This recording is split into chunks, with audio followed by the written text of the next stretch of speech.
أسمو وأجتاز السماء جلالا فأزيد أسراب الغيوم جمالا وألون الدنيا. بہت بڑا ایک مسحیپ ہے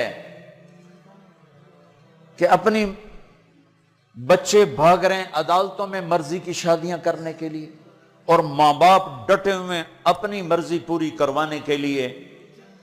یہ بھی نادان ہیں، وہ بھی نادان ہیں.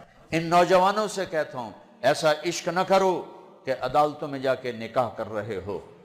ماں باپ کی دعا نہ ملی تو زندگی بھر کبھی بہار نہ دیکھو گے. اور ماں باپ سے کہتا ہوں ایسا ظلم نہ کرو بس یہیں تیری شادی کرنی ہے تو کرنے تو جہاں جاتا چلا جا. یہ ظلم بھی مت کرو. ہمارے دیس میں بیٹیوں سے کوئی نہیں پوچھتا کہ بیٹی یہ رشتہ ہے تیرا کر دیں. بیٹے تو آج کچھ روشن زمانہ آ گیا پھر بھی کچھ اکڑ مکڑ کر لیتے ہیں، لیکن دیہاتوں میں نہیں ہو سکتا. یہ ہمارے ماحول میں یہ کوئی نہیں ہے. اسے وہیں کرنی پڑے گی جہاں باپ نے کہہ دیا ہے. وہ اسے نہیں پسند مجھے آ کر کہے گا، اسے کہے گا جی میں اتنے نہیں کرنا لیکن میرا پیو ڈنڈا چاہی کھلوتا میں کی کراں. یہ زیادتی اور ظلم ہے. اور کہیں بچے تو آواز اٹھا لیتے ہیں، بچیاں تو بول نہیں سکتی، گھٹ گھٹ کے مر جاتی ہیں. کوئی ماں باپ یہ سلیقہ نہیں رکھتا بیٹی یہ تیرا رشتہ آیا ہے ہم کر دیں، تیری پسند ہے ہم کر دیں. صرف بچیوں کو بتایا جاتا ہے، بتانے کی تکلیف بھی گوارا نہیں ہوتی. بس بھائی ہو گیا تیرا. ہمارے فیملی ٹرم بہت ذمہ دارہ فیملی، وہ بھی ہم ایک بچی کا فون ہے مجھے، ہمارا بہت پرانا تعلق گھر جیسا. مولانا مجھے اتنی تعلیم دلوائی، اتنے اعلیٰ کالج میں پڑھایا، اور مجھے فون آیا کہ تیرا اسی رشتہ کر چھڑیا، بس اتھے کر چھڑیا تے فلانی تاریخ نو تیرا نکاح ہے.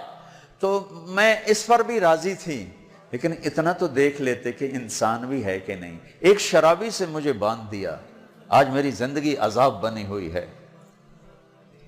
چلو جہاں اپنی مرضی پوری کرتے کرتے بس اسی گھر تو باہر نہیں کرنا، گھرج کرنا تے گھر شرابی تو سوا ہے کوئی نہیں، لہذا اتھے ہی کرنا. یہ قوم کا بت توڑو. جی ہاں اسا جی صرف ارائیاں کرنا ہے، اسی صرف راجپوتاں کرنا ہے، اسی شیخ ہیں جی اسی شیخان اسی باہر کدی رشتہ نہیں کیتا. ٹھیک ہے اپنے قوم میں کرو، اچھی بات ہے. اگر جوڑ نہیں تو اللہ کے واسطے باہر نکلو. اگر آپ کی بیٹی تیار نہیں تو اللہ کے واسطے ذبح مت کرو. یہ ظلم ہے، یہ زیادتی ہے. قبول لڑکی کرتی ہے نہ کہ ابا، قبول لڑکا کرتا ہے نہ کہ ابا. یہ اختیار تو شریعت بچے کو دے رہی، بچی کو دے رہی کہ میں نے قبول کیا، کہے گی تو نکاح. وہ کہتے ہیں میں نے قبول نہیں کیا تو اب تو نہیں ہوگا. میرا گاؤں راوی کے کنارے ہے، کتنی بچیاں ذبح کر کے ڈال دی گئیں راوی میں. اپنی مرضی دی شادی کیتی ہے ہی نہ بس ٹھیک ہے، ذبح کر دیا. ساری زندگی بیٹے زنا کرتے ہیں تو کہو جی چھوڑ چکرن کر دی رہ جاندے. بیٹی پر شک پڑ جائے تو ذبح کر دیتے. ہائے ہائے ہائے ہائے. میرے نبی نے آخری خطبے میں بیٹوں کے لیے نصیحت نہیں فرمائی تھی، عورت کے لیے نصیحت. تمہیں عورتوں کے بارے میں نصیحت کر کے جا رہا ہوں، آخری خطبہ تمہیں عورتوں کے بارے میں نصیحت کر کے جا رہا ہوں. ایسی درد بھری داستانیں میں جانتا ہوں، میرے دائیں بائیں ہوئی ہیں، ہو رہی ہیں. ماں باپ کو کہہ رہا ہوں کہ اللہ کے واسطے ماں باپ ہونے کا غلط فائدہ مت اٹھاؤ. باجی ایتھے ہی کرنا ہے، کھبے سجے ایسی کو نہیں کرنا، اسی قوم تو باہر نہیں کرنا، کرنا ہی تو کر نہیں تو بیٹھے رہو. میرے اپنے خاندان میں ہم چھوٹے چھوٹے کتنی بوڑھی ہماری پتہ نہیں دادیاں نانیاں جو بھی لگ دیاں پتہ نہیں کی لگ دیاں بغیر شادی کے مر گئیں کہ قوم میں رشتہ کوئی نہیں تھا، خاندان میں رشتہ کوئی نہیں تھا. یہ ستم آج میرے دیس میں ہے. یہ بھی ظلم ہے، صرف زمین دبانا ظلم نہیں، یہ بھی ظلم ہے. رشتہ رشتہ مانگنے والے علی اور مانگا جا رہا ہے فاطمہ کا. نبیوں کے بعد سب سے عظیم جوڑی علی و فاطمہ. تو آسمان پہ طے ہو چکا ہے. علی آ کر بیٹھ جاتے ہیں, شرم کی وجہ سے بول نہیں سکتے. آپ کو تو پتہ ہے کیوں آئے. علی کیسے آئے؟ چپ. فرمایا فاطمہ کے رشتے کے لیے آئے ہوگے؟ اچھی. تو ہم نے کہا انشاءاللہ. پہلے ایک حدیث سنو. میرے نبی نے کہا میں نے جہاں شادی کی, میں نے جہاں بیٹی دی, پہلے آسمان سے وحی آئی, پھر میں نے قدم اٹھایا. اس کا مطلب ہے آسمان سے وحی آ چکی ہے, آ چکی ہے. کہ چونکہ پہلے ابو بکر نے آ کے رشتہ مانگا, آپ نے انکار کر دیا. حضرت عمر نے آ کے رشتہ مانگا, آپ نے انکار کر دیا. عبد الرحمن بن عوف نے حضرت علی سے کہا علی تو جا مانگ, تجھے نہیں انکار ہوگا. حضرت علی نے کہا میں تو بہت غریب ہوں, میرا تو گھر بھی اپنا نہیں, مجھے دے دیں گے؟ کہا ہاں ضرور, تجھے ضرور دیں گے. تو ان کو بھیج کر نا خود باہر سارے کھڑے ہو گئے. تو آپ نے کہا اچھا انشاءاللہ, اور یہ کہہ کر اٹھ گئے. حضرت علی پریشان ہو کے باہر نکلے. تو اب پوچھا عبد الرحمن کیا ہوا؟ کہ انکار ہو گیا. انہوں نے کہا کیسے؟ کہا بس کچھ نہیں کہا. کہا کچھ تو کہا. کہا انشاءاللہ کہا. تو کہا تو بس ہو گیا. کہا وہ کیسے؟ کہا نبی کا انشاءاللہ ہاں ہوتا ہے. یہ ہاں ہے علی, ہاں ہے. اچھا اب یہ انشاءاللہ کیوں کہا ہے جبکہ آسمان سے وحی آ چکی, جبریل پیغام لا چکے ہیں؟ اب یہ انشاءاللہ کیوں کہا ہے؟ ایک کام کرنا باقی ہے. اب گھر گئے, بیٹی فاطمہ علی کا رشتہ آیا ہے, کر دوں؟ ہو اس لیے نہیں ہاں کی وہاں. ہمارے والدین اپنی بےزتی سمجھتے ہیں بیٹی سے پوچھنا کہ دھیاں کو لو کوئی پوشیندہ ہے. ہمارے ذمہ داروں میں تو بہت ظلم ہوتا ہے. جیسے کوئی گائے بھینس ہے, جیسے کوئی بھیڑ بکری ہے, گلے میں رسی ڈال کے اور کسی کے قلعے پہ جا کے باندھ دو, کسی کے کھونٹے کے ساتھ جا کے باندھ دو. شہروں میں تو پھر بھی تعلیم آ گئی ہے, کچھ نہ کچھ بچیاں بھی بول پڑتی ہیں. اس کے بولنے کو بغاوت سمجھا جاتا ہے. او بھائی یہ بغاوت نہیں, اپنا حق مانگ رہی ہے. ہاں میں اولاد سے بھی کہتا ہوں اگر ماں باپ جبر کر جائیں پھر سہ جانا, پھر اللہ تمہارے لیے خیر کی شکلیں پیدا کرے گا. باغی ہو کے قدم اٹھاؤ گے تو تباہی ہے. لیکن ماں باپ سے بھی کہتا ہوں ایسے نادان نہ بنو, ایسے نادان نہ بنو. کیا حضرت فاطمہ انکار کر سکتی تھی؟ کیا حضرت فاطمہ پر اتنا اعتماد نہیں تھا میرے نبی کو کہ آپ کہتے ہیں ہاں علی ٹھیک ہے بولا, میں بعد میں خود پوچھ لوں گا؟ نہیں نہیں, امت کو سبق دینا ہے کہ جو جوڑی آسمانوں پر طے ہو چکی ہو اس میں بھی پہلے پوچھنا ضروری ہے. حضرت فاطمہ نے عرض کی جی ہاں. پھر واپس آئے, علی مجمع کٹھا کرو. لوگ کٹھے کیے.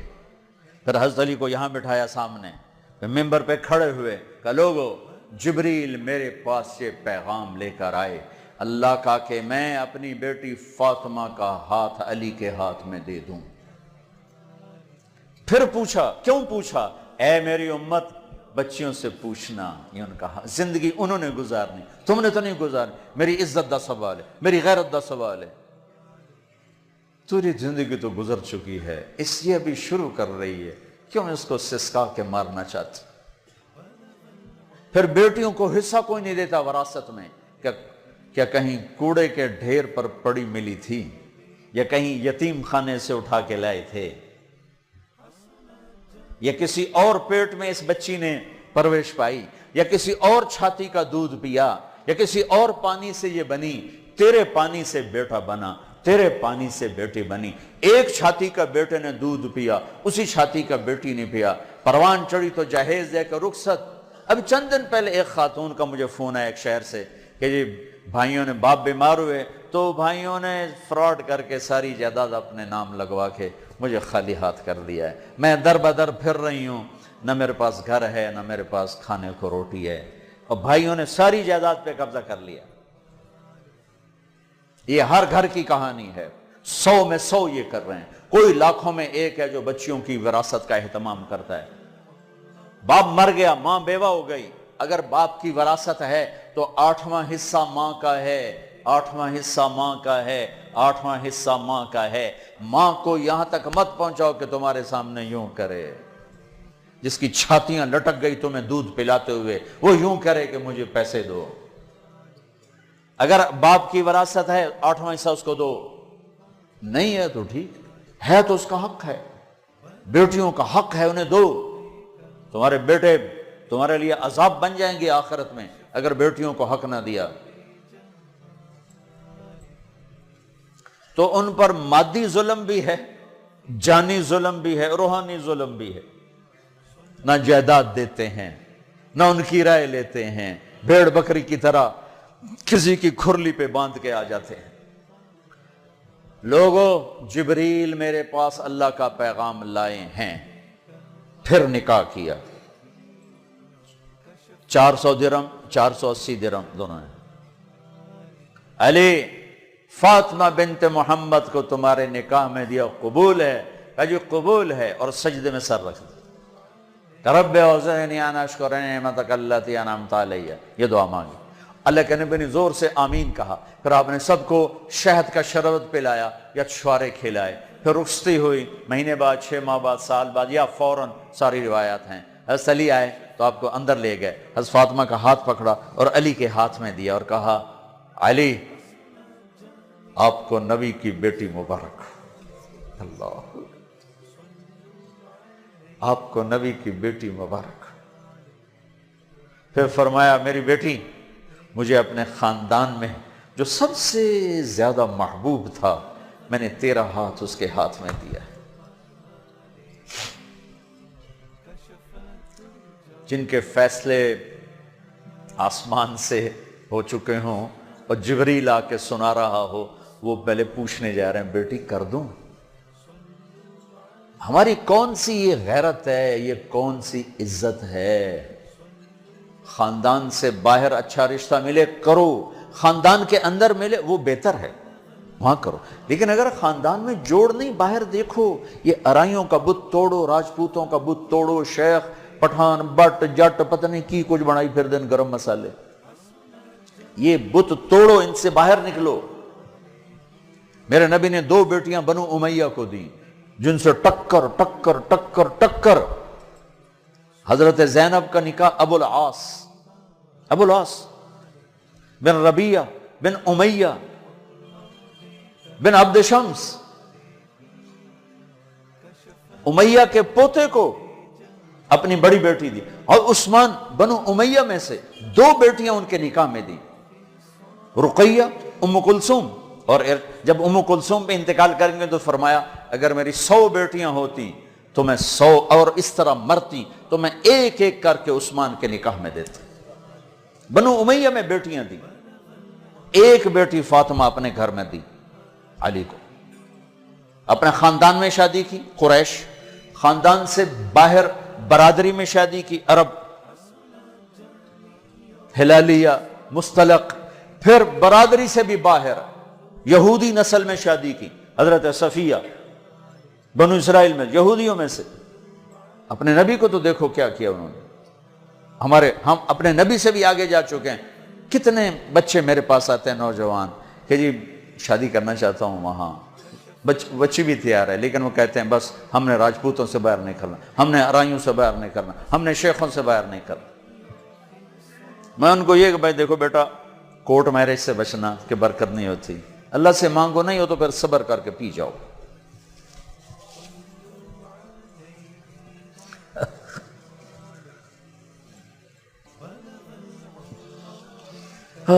اچھا بھائی بس کریں۔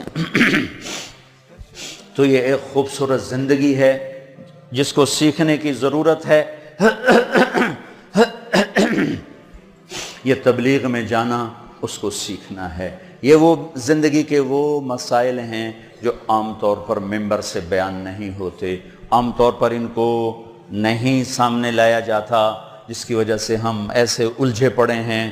میں آپ کی منت کرتا ہوں، اپنے نبی کی پاکیزہ سیرت سیکھو، زندگی سیکھو، قرآن پڑھو، سیرت پڑھو، علماء سے رابطہ رکھو، علماء کو عزت دو، ہر فرقے کے عالم کو عزت دو۔ آپ سے اختلاف کرے، آپ کو برا بھلا کہے، عزت سے سلام کرو، محبت کرو، تبلیغ میں وقت لگاؤ تو انشاءاللہ آپ کی زندگی کے روشن باب کھلتے چلے جائیں گے، کھلتے چلے جائیں گے۔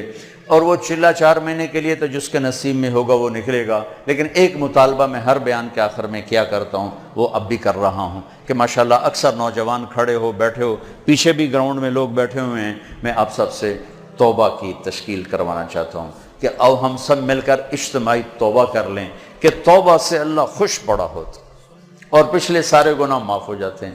تو کیا خیال ہے، توبہ کرنا ہے؟ تو توبہ کرتے ہو، پکی کرتے ہو؟ کہو میرے ساتھ، یا اللہ میری توبہ، پھر کہو یا اللہ میری توبہ، پھر کہو یا اللہ میری توبہ۔ مبارک مبارک مبارک۔ اگر آپ نے پکی کر لی ہے تو اللہ کے فضل سے آپ کے پچھلے سب گناہ معاف ہو گئے۔ اب ان علماء سے پوچھ لینا کہ اس کی ترتیب کیا ہے، فرائض چھوٹے ہیں کیا کرنا ہے، حقوق چھوٹے ہیں کیا کرنا ہے، لیکن گناہ معاف ہو گیا۔ نماز نہیں پڑھتا تھا، گناہ معاف۔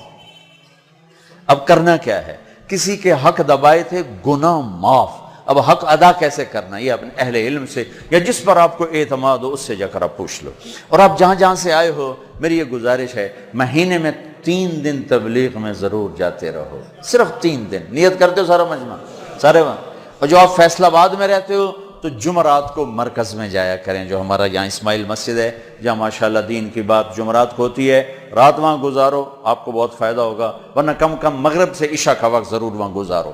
اور آخری بات یہ ہے کہ اگر آپ کسی سے لڑے ہوئے ہو تو یہاں سے اٹھ کے صلح کر لینا۔